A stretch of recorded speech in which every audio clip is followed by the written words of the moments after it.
আমাদের এই সমাজে এখনো কিন্তু কালো বিড়াল দেখলে অনেকেই নাক সিটকায়, বলে ইস আর কোনো বিড়াল পেলো না, শেষ পর্যন্ত কালো বিড়াল পালে।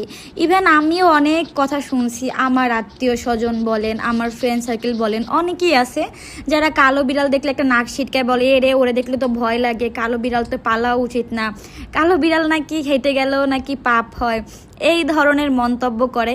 ইভেন আমাকে তো অনেকে এসে কমেন্টও বলে যে কালো বিড়াল কেন পালেন, এত বিড়াল থাকতে আপনি কালো বিড়াল কেন পালতেছেন, আপনার বিড়ালগুলোকে নিয়ে ফেলিয়ে দিয়ে আসেন, এটা কোনো কথা?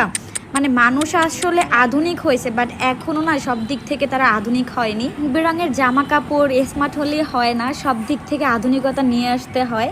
আমার শুধু হাসি পায় সে সকল মানুষের কথা চিন্তা করে যারা বলে যে কালো বিড়াল নাকি শয়তানের প্রতীক, বা রাস্তা থেকে হেঁটে গেলেও নাকি পাপ হয়। মানে মানুষ কতটা কুরুচি হলে এই ধরনের মন্তব্য করতে পারে। আমাকে উল্টোপাল্টা কমেন্ট করে যে আপু আপনি